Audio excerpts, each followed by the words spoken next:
9 minutos y estamos viviendo una época por demás extraña, incierta, rarísima. En épocas normales yo siempre decía que los cargos más importantes que tiene un país por fuera del presidente y el gobernador de la provincia de Buenos Aires son el ministro de Economía de la Nación y el ministro de Seguridad de la provincia de Buenos Aires, porque de la seguridad depende la vida de la gente y entonces ustedes saben los líos que se han armado con este tema. Eso ha cambiado radicalmente y de repente nos encontramos con que, las figuras más que tienen la mayor responsabilidad sobre sus espaldas ya no son los ministros de Seguridad y tampoco los ministros de Economía, sino los ministros de Salud. Y a mí no me gustaría realmente estar en los zapatos del ministro de Salud de la provincia de Buenos Aires en este momento, dado el desafío que tiene y el desafío que se le está por venir encima si las cosas se complican. El ministro de Salud de la provincia de Buenos Aires, tal vez ustedes no conozcan el nombre, porque en el organigrama habitualmente los ministros de Salud son personas de baja exposición y especialmente si son provinciales, pero se llama Daniel Golián, fue ministro de Salud de la Nación en la última etapa de Cristina Fernández de Kirchner y está en línea con nosotros. Daniel, buen día, gracias por atendernos. ¿Qué tal, Ernesto? Buenos días. No, gracias a ustedes. Me imagino, ya te escucho y me imagino el cansancio que debes tener. Prepárate, vamos a ordenar un poquito. Nosotros tenemos algunas preguntas, el equipo nuestro, y después hay un montón de oyentes que nos están mandando preguntas para vos. Si te parece, te hacemos las 2 o 3 preguntas nuestras primero y después te transmitimos las dudas de los oyentes. ¿Te parece bien? ¿Cómo no? A ver, lo primero quiero una visión general tuya, porque ayer el gobernador dijo, nosotros vamos a ser más rígidos en los próximos días en muchas cosas, vamos a tener protocolos específicos sobre transporte público, sobre cómo tratar a las personas mayores de 65 o 70 de los grupos de riesgo, etcétera, etcétera, etcétera. Entonces te quería escuchar un poquito de cómo ves la etapa que empieza ahora, que empieza a abrirse un poquito la salida de la gente a la calle, o que por lo menos un poquito, ¿cómo lo ves en la provincia de Buenos Aires? Bueno, nosotros estamos usufructuando un periodo precioso, ¿no? Si no se hubiesen tomado medidas muy duras, hoy seríamos Nueva York, creo que peor, o Italia o Francia, y eso fue la movilización primera que se hizo cuando, en conjunto con la Ciudad de Buenos Aires, el Gobierno Nacional, empezamos a diseñar qué es lo que podía pasar en el área metropolitana, que es el área donde va a ser el eje central de todo el problema. Y bueno, la primera movilización que se le presentó al presidente es que esto se disparaba a partir de la primera semana de abril. Con todas estas medidas que se fueron tomando, ya no vamos a repetir el concepto, se fue achatando la curva de crecimiento de casos y con esto logramos ganar tiempo para ir consiguiendo los elementos de protección personal, los respiradores, todo lo que el mundo sabe que hace falta para aumentar en forma dramática la cantidad de disponibilidad de camas de terapia, camas generales, camas de aislamiento, el proceso de la logística, el proceso, todo eso que conlleva los sistemas de derivación. Todo esto se está haciendo un proceso de informatización veloz para tenerlo lo más eficiente posible y esperando lo que se venga porque obviamente cada vez que se tome una determinación sobre una pandemia que es rara, yo te escuchaba recién decir, hay una sensación de extraño en todo esto, además de lo que uno vive cotidianamente, viendo las calles vacías, es que este es un bicho extraño, no es un bicho que todavía le conocemos pocas cosas. Ayer leíamos, tiene 10.000 mutaciones, ya cepas, los virus ARN son así, pero de esa cantidad de mutaciones, que generalmente los virus ARN se vuelven intrascendentes, no tienen capacidad infectante, vemos que aparecen varios con muy diferente potencial de infección, es decir, sobre una mutación conocemos muy poco todavía y no sabemos hasta cuándo van a dejar de darnos sorpresas y vamos a empezar a conocer este virus más o menos en forma acabada, y todo eso nos genera un marco de incertidumbre. Todo es un marco de incertidumbre, de incertezas, porque la ciencia nos puede dar datos acotados de a qué enemigo nos estamos enfrentando. Entonces, Daniel, a ver, te hago una pregunta que es precisa. Uno piensa todo el tiempo el tema de camas de terapia intensiva y respiradores, que es lo que define la respuesta por lo menos lo que uno ha leído, del sistema sanitario frente al desafío que viene, y por lo tanto la cantidad de víctimas también, porque el sistema sanitario no es desbordado, puede atender mejor a las personas que llegan. Y yo veía, por ejemplo, en Italia, el segundo peor país del mundo después de Estados Unidos, en el peor momento tuvo 4.000 camas. Y ahora ya bajó a 2.500, o sea, una vez que... y a mí se me ocurre que la situación en Argentina, dado que España convivió con el virus haciendo recitales, bares, restaurantes, movilizaciones, partidos de fútbol, etcétera, eso se expandió de una manera brutal y eso nosotros no lo vamos a hacer. Se me ocurre que va a ser, que sería raro que sean necesarias tantas camas, pero si hubiera necesidad de 4.000, ¿hay 4.000 camas bien equipadas con buenos médicos de terapia intensiva en la Argentina? Sí, las tenemos, pero las hipótesis que hay, que vuelvo a decir, son sobre la base de muchas incertezas, pero uno siempre tiene que trabajar sobre la peor, ese es el tema. Uno, cuando tiene modelizaciones matemáticas que nos dicen cómo podrían ser y en qué lugares, por las condiciones de hacinamiento, NBI, etcétera, cuáles son los lugares donde esto podría eclosionar, tiene que pensar en el peor de los escenarios. Modelizamos en general 3 escenarios, pero no podemos trabajar sobre el más benigno. Hay que trabajar sobre el que sería el peor de todos los escenarios. Porque si no, y en ese escenario, en el pico, ¿cuántas camas de terapia intensiva serían necesarias? En la provincia de Buenos Aires, en un escenario moderado, nosotros en el pico intentaríamos aplanarlo, porque con esto de ir abriendo las actividades lentamente y ya sobre el conocimiento hecho de dónde podemos un poco más, dónde podemos un poco menos, evitaríamos que la curva fuera tan alta en el pico. O sea, esa sería una primera ventaja. Y después en el tiempo, lo más extendido en el tiempo. Y nosotros acá en la provincia de Buenos Aires necesitaríamos, en ese momento, según algunas modelizaciones, tener 4.000 camas de terapia. En estos momentos, si usted me dice, las tenemos y estamos cerca de tenerlos. Ahora, esas camas de terapia son homogéneas en cuanto a su capacidad de personal, etcétera, etcétera, y no, porque nosotros venimos de un sistema sanitario muy disgregado, muy segregado, con muy poca capacidad legal del Estado de actuar sobre determinado tipo de comportamientos, determinados sectores privados de la salud, que los hay muy, muy buenos y de los otros. Entonces, todo esto genera una situación que hace que hoy nosotros nos demos cuenta, cuando hay esta crisis, de que nuestro sistema sanitario no era bueno. Veníamos con mucho, pero no era bueno en los últimos 4 años, 5 años, no era bueno, venimos con problemas estructurales hace décadas que se fue desorganizando. Tenemos un sistema muy desorganizado. Bueno, con todo eso podemos juntar esas cantidades de camas, pero tenemos que tenerlas perfectamente homogenizadas, perfectamente coordinadas, para que no sea que en un lugar no sobren, que en otro lugar no falten. Y estoy hablando de un escenario moderado y de acuerdo a cómo se vayan abriendo las compuertas de la actividad económica. Son todas variables que tampoco uno puede definir, porque obviamente no se puede vivir eternamente con toda la economía cerrada, ¿no es cierto? Eso a ver, Daniel, yo Jairo, una cosita más, Ernesto.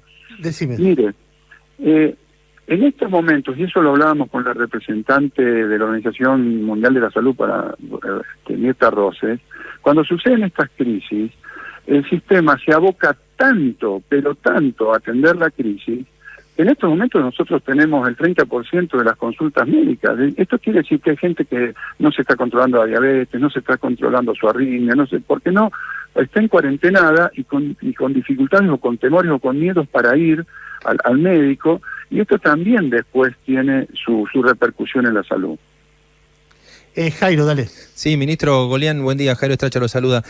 Hay un, fantasma, que es la idea de que en algún momento un brote en el Gran Buenos Aires se vuelva inmanejable, entre comillas, creo que hasta usó esa palabra el ministro Ginés González García, y acá el intendente la otra vez de 3 de febrero, Diego Valenzuela, nos decía, en esta zona del Gran Buenos Aires hay un número relativamente bajo de camas de terapia intensiva. ¿Cómo es el mapeo que tienen de los lugares más críticos del Gran Buenos Aires ante la posibilidad de un brote de coronavirus? ¿Cómo lo están enfrentando, tanto desde la prevención como, desde la mejora en cantidad de camas, por ejemplo? Sí, sobre la zona norte del conurbano, esta semana estamos empezando ya también a ampliar en forma importante la cantidad de camas de hospitales provinciales, incluso algunos municipales. Sobre la zona oeste se están haciendo una gran cantidad de nuevos hospitales, nuevas camas como el Favaloro, los modulares que se están haciendo en las UPAs, es decir, una docena de hospitales nuevos. Pero es cierto que nosotros tenemos que reforzar, y en eso estamos esta semana, vamos a mandar a nuestros hospitales provinciales y algunos municipales más refuerzos de lo que son de las camas de terapia intensiva. Fundamentalmente, fortaleciendo los servicios donde ya hay buenas terapias, ¿no es cierto? Ampliamos, ¿por qué? Porque es indispensable tener un muy buen equipo de terapia para darle una mucho mayor chance al paciente que entra muy complicado. Mientras mejor sea el equipo de terapia, más chance va a tener el paciente. Estamos en una carrera contrarreloj para conseguir los insumos, todos los saben, lo de protección personal ya los estamos consiguiendo, los respiradores también, no en el ritmo que desearíamos. Necesitaríamos tener ya más respiradores, no porque los necesitemos. Hoy estamos con 47 personas en respiradores y unos 70 en cama de terapia. Tenemos totalmente ocioso. Pero ¿en toda la provincia ese dato? ¿Ese dato es toda la provincia? Sí, toda la provincia, sí. Hoy están extremadamente tranquilas las guardias. Entonces estamos aprovechando este momento también para trabajar en todo lo que es capacitación, porque fíjese que nosotros estamos detectando que hay una baja tasa de infección, de contagio, vertical, que le llamamos entre paciente y trabajadores de la salud, pero después tenemos que trabajar mucho en que no se contagien entre los trabajadores de la salud, que una vez que se sacaron todos los equipos, que salieron de la sala, por ahí se juntan mucho en determinados lugares a trabajar o van de clínica en clínica. Hoy estamos abocados a trabajar muchísimo ese aspecto también. Mantener el distanciamiento social y toda la medida de prevención entre los trabajadores de la salud una vez que salen del contacto con el paciente. Así que todo esto es un armado, y sí, es cierto lo que usted dice, nosotros tenemos una movilización en donde matemática, en donde los sectores con mayor grado de riesgo de desarrollo de la enfermedad, pero por condiciones de NBI, de hacinamientos, de condiciones de vida, de imposibilidad de hacer una cuarentena en una casa en donde haya una habitación exclusiva para eso, etcétera, etcétera, tema sobre el cual también se está trabajando, pero obviamente son las zonas de mayor concentración, más populares, más populosas del conurbano. Obviamente esas van a ser las zonas que sobre las cuales va a haber que ponerle mucho el ojo. Daniel, te hago las preguntas de oyentes. Te pido en lo que puedas, lo más breve posible cada respuesta, si entran más, ¿puede ser? A ver, primero, para Daniel Golián. Daniel Golián, si recién te enganchás, es el ministro de Salud de la provincia de Buenos Aires. Dice, las residencias para adultos mayores necesitamos ayuda con material descartable para poder aislar a residentes que regresan de alta de segundo nivel. No conseguimos, y lo que se consigue es carísimo, nos excede nuestra capacidad operativa normal, dice Fernando. Sí, es una realidad que está en el sector privado, clínicas privadas, geriátricos, en todo. Bueno, lo estamos viendo, estamos con un puente aéreo trayendo cosas de China, que es el único proveedor. Hoy los proveedores nacionales no nos proveen ni el 30% de las órdenes de compra que teníamos. Hasta donde podemos, haremos todo, pero también hay una producción importante de estos famosos tapabocas caseros, que son muy importantes también, y tenemos un protocolo muy específico de acción con todas las recomendaciones para los geriátricos. Los geriátricos tienen un protocolo de cómo actuar, hay que leerlo, hay que seguirlo a pie juntillas, y así vamos a poder, es uno de los temas centrales, poder cuidar a nuestros adultos mayores. ¿Cuándo vuelven a abrir las obras sociales con normalidad? Atención de afiliados por, acá me dice, Osperí, con H final. Bueno, desde ayer, desde el decreto que amplió, ya los consultorios médicos están habilitados, de laboratorio también y de odontología también, para trabajar. Es decir, hemos establecido un protocolo general de trabajo y luego cada especialidad, porque hay 148 especialidades, ¿no?, va a ir en el marco de ese protocolo general estableciendo cuáles son las particularidades para cada consultorio, si es de oftalmología, de neumonología, de oncología, de cardiología, según la mayor o menor exposición que pueda haber a vías respiratorias, etcétera. Ellos van a tener que hacer la letra fina del protocolo general. Ya está abierto, ya se pueden los pacientes ir a atender a sus médicos si lo necesitan. Lo que sí estamos diciendo es que vayan estrictamente en los casos que lo necesiten, para no aumentar dramáticamente las consultas, ¿no? Soy médica generalista, trabajo en Pilar y nos faltan equipos de protección personal para atender a los pacientes. No estoy diciendo para hacer hisopados, sino para atender a los pacientes, o sea, barbijos quirúrgicos, camisolines, guantes, alcohol en gel, ni hablar que antiparras no tenemos. ¿Qué se hace con esa falta? Esta semana en el avión llegaron y van a estar repartiéndose en Pilar, van a llegar seguramente entre hoy y el viernes, según el programa de distribución, 105.000 antiparras. Van a llegar más, pero 105.000 ya cumplió con la antiparra. Es un elemento que se lava con agua y lavandina y se recicla cuantas veces haga falta. Y camisolines y todos los equipos de protección personal. El próximo avión que está llegando, además, está trayendo particularmente overoles y camisolines. Tenemos una muy buena provisión de barbijos N95, de una calidad muy buena, y de barbijos quirúrgicos de una calidad muy buena, 1.050.000 recibimos en el primer avión, y vamos a estar recibiendo estas cantidades 1 o 2 veces por semana, así que hasta donde se pueda se va a ir reforzando muchísimo lo que había hasta ahora, que vuelvo a decir, dependíamos de un aprovisionamiento interno que no nos podía garantizar más del 30% de la demanda. Soy médico neumonólogo de 78 años. Hace un mes trabajo virtualmente desde mi domicilio. ¿De qué manera retomo la atención presencial en mi consultorio? Eso es un lío enorme para muchos profesionales activos que son mayores de 70 y que la recomendación es que se queden en la casa. Entonces, realmente yo he escuchado desde gente que maneja inmobiliarias, escribanías, que gente grande pero que está activa. Y más en este caso, un médico neumonólogo es muy útil. Entonces, ¿qué tiene que hacer? Bajo el protocolo general para la utilización de consultorios, la Sociedad Argentina de Neumonología debe dictar las normas específicas para esa especialidad, qué cuidados tienen que tener quienes vayan a trabajar.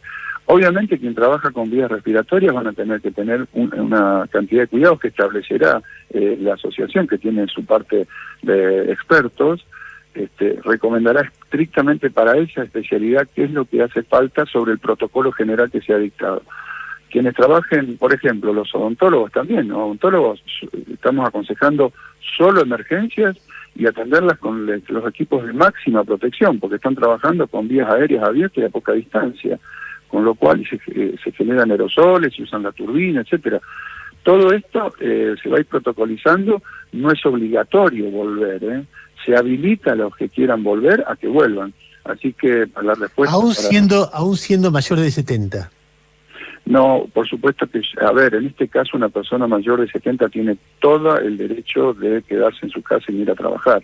Ahora, si la persona quiere ir a trabajar, porque yo he recibido y recibo todos los días muchísimos pedidos de colegas de mayores de 60 y 65 que quieren venir a ayudar. Y bueno, habrá que protegerlos lo mayor posible, pero es una decisión personal. Ellos quieren colaborar con esta crisis. El que quiera hacerlo con todas las medidas de protección. El que sienta que tiene un riesgo extra, no. Nosotros a la gente mayor las ponemos en los call centers, las ponemos en lugares en las capacitaciones. Tratamos de no ponerlos en la primera línea de contacto, aunque algunos también nos piden que quieren estar ahí, ¿no? A ver, acá hay otra pregunta que dice, en la excepción a la atención médica del sábado no especificaron si incluían kinesiología, un paciente por vez y con los cuidados del caso. Muchísimos pacientes con patologías crónicas esperan estos espacios. Santa Fe y otras provincias aclararon y dijeron que estaba incluido. ¿En la provincia se va a aclarar? Todos los consultorios están habilitados de la actividad médica, vinculados a la salud en general. Los kinesiólogos que pueden ir a sus consultorios, vuelvo a decirlo, ellos también son personas que trabajan con vías aéreas, mucho, tienen otras áreas, pero trabajan muchísimo en la rehabilitación de vía aérea, tendrán que contar con todos los elementos de máxima protección cuando hagan ese tipo de tareas. Daniel, por las preguntas de oyentes, veo que hay un ruido respecto del tema de los médicos cubanos. Para mí es una tontería, realmente hay un prejuicio de guerra fría en todo esto, medio disparatado, pero me doy cuenta que hay oyentes que lo preguntan, y entonces en función del respeto que uno siente por ellos te lo traslado. No solamente, los argumentos básicamente es por qué no revalidan títulos, cuánto cobran, por qué razón no se privilegia a los médicos argentinos que están en el exterior para traerlos al lugar de los cubanos. Quería escucharte un poquito sobre eso. No, a ver, hay plan A, plan B, plan C. nosotros estamos reclutando a todos los residentes de cuarto, de tercero, de segundo, que los estamos capacitando a los de segundo, aunque ya tienen manejo de respiradores, los residentes en terapia intensiva. Estamos reclutando residentes de otras especialidades. Estamos reclutando ahora, en las modelizaciones que nos dicen que en algún momento nos pueden sobrepasar, yo quiero a toda esa gente que cuestiona que podamos traer médicos venezolanos, que además hay un decreto que habilita... Cubanos, ¿no? Cubanos, no venezolanos. No, pero digo, hay un decreto nacional que habilita a que cualquier profesional que pueda dar cuenta de que es médico pueda ser contratado en Argentina por la crisis. Ahora, a mí estamos haciendo, con los venezolanos se notaron muchísimo que estaban acá. Muchísimos, que ya estaban en Argentina y ya están anotados y hay listas para, si se quieren seguir anotando, listas abiertas. Si vienen de Tanganica y son buenos médicos y van a ayudar en la crisis, aunque los tomamos también, es decir, yo lo que quiero decir, esta misma gente que cuestiona, si en algún momento, porque todo esto forma parte de lo que después con el diario del lunes es fácil. Ahora yo digo, si en algún momento entramos en una crisis y nos faltan médicos, quiero ver si no nos van a criticar porque no trajimos los médicos. Entonces, nosotros estamos viendo de cubrir todas las posibilidades que se den, todo, después de usar todos los que hay acá. Ahora, si esta gente que dice que sobran y que no hacen falta, nos firman, lo afirman públicamente las asociaciones y dicen, nos hacemos responsables de que van a sobrar y alcanzar todos los médicos, podemos discutir. No lo van a poder decir porque nadie sabe si va a pasar o no. Ese es el problema. Ahora, ¿yo qué tengo que hacer? ¿Esperar a que estemos en el pico del desastre y empezar a ver, como hizo Italia, si traigo médicos de afuera, de cualquier país que me quieran ayudar? ¿O tengo que tomar una medida preventiva? Bueno, es un dilema, nosotros no lo hemos decidido, lo estamos conversando con el gobernador y vamos a tomar una definición. Pero el principio de precaución, el principio precautorio, que tengo que hacer todo lo que esté a mi alcance para tratar de tener todos los elementos en el peor momento, yo no lo puedo dejar de lado. En mi concepción, Daniel, finalmente, por lo que uno ha leído a nivel internacional, hay un tema central a medida que se abre la actividad económica o se empieza a moverla por fuera de la cuarentena en la sociedad, que es cómo cuidar a la gente, a la población de riesgo, los mayores de 70 o de 65. En general, algunas personas dicen lo que hay que hacer es que tiene que haber un aislamiento muy fuerte, es decir, dentro de la misma casa, la persona de 70, 75 debería estar aislada de las personas que salen lo más posible, porque si se contagian se puede morir y además puede colapsar el sistema sanitario. Entonces en algunos países recomiendan, bueno, si tenés dos ambientes, en un ambiente va a vivir la persona mayor y vos en el otro, y reorganizá tu casa, etcétera, etcétera, etcétera. Muchos epidemiólogos dicen esto. ¿Vos estás de acuerdo con este punto de vista? Yo sé que suena aislamiento absoluto, algo como muy inhumano, algo como muy feo, pero más feo suena la muerte. Entonces, en ese dilema, ¿cómo te parás vos? No, yo estoy de acuerdo, pero hay que partir de una premisa central. No hay que creer que todas estas medidas generan contagio cero. Es decir, lo que tenemos que hacer es que los contagios sean lo más progresivos posible, ¿no? Como lo dijimos siempre, es decir, mientras más medidas tomemos y tenemos condiciones de que uno viva separado, mientras más de estas medidas tengamos, mientras más barbijos caseros usemos, menos contagio. No es que no va a haber, pero achatamos, son medidas de mitigación para que se vaya instalando, que no se nos contagien todos juntos, como venimos hablando. Va a haber personas de edad mayor que aún tomando estas medidas se van a enfermar, porque el virus vino para quedarse, ya lo sabemos.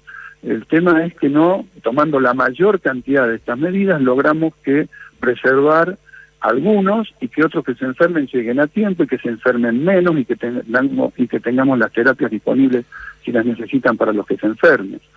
Entonces estoy totalmente de acuerdo con eso. Lo que sí hay que decir que nosotros en el conurbano bonaerense eso lo tenemos que adaptar porque las condiciones de donde vive la gente no es lo mismo que en las clases medias de la Ciudad de Buenos Aires o de los sectores de clases medias Ahora, y en el conurbano de la provincia de Buenos Aires, la distribución de la gente por edad, hay mucha gente, porque por ejemplo en la capital se dice que el 30% son mayores de 60 o de 65. En el conurbano también es tan alto el porcentaje de personas No, es mejor, es menor.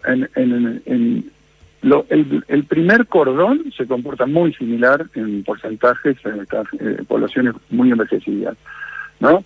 Ahora, cuando uno se va al segundo y tercer cordón, baja muchísimo, y la expectativa de vida es inferior al primer cordón y a la Ciudad de Buenos Aires.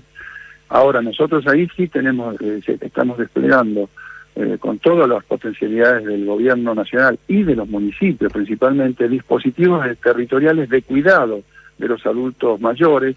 Cuando se detecte un caso de una persona que es coronavirus positivo leve, o lo vamos a trasladar, si hay personas mayores en el domicilio, lo vamos a trasladar a estos enormes centros que se están formando, de manera de tratar de evitar la mayor cantidad de contactos posibles entre enfermos y pacientes de edad.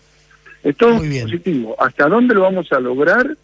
Uno no lo sabe, pero lo que sí, la premisa es hacer lo máximo posible para esto, ¿no? Para que no todos nos contagien juntos. Es un enorme esfuerzo comunitario, que creo que además hay que llenarlo de un poco de optimismo, pero de épica también, ¿no? Que hace falta para enfrentar estas cosas. Totalmente. Daniel, te agradecemos mucho la deferencia de habernos tenido, la generosidad de habernos dado estos minutos. Para la gente es muy importante escuchar a los ministros de salud dando consejos como muy puntuales sobre lo que se viene en cada momento. Nos han acompañado de distintas jurisdicciones durante todo este mes, y la verdad que uno lo agradece muchísimo, y los oyentes también. Así que ojalá todo salga según las mejores expectativas, o sea, que sea leve, que la podamos ir manejando como hasta ahora. Yo sé que es racional prepararse para momentos difíciles, porque si se frena el contagio cuando la gente está encerrada, cuando la gente se empiece a conectar, va a haber más contagios, seguro que sí, pero quizá no sea tan duro como en otros países. Te mando un abrazo y gracias. No, gracias a vos, Nacho. Muchas gracias. Hasta luego. Era Daniel Golián, ministro de Salud de la provincia de Buenos Aires, uno de los hombres claves en la pelea que empieza. Son las 9 en este momento y 47 minutos. Vamos a ir una tanda.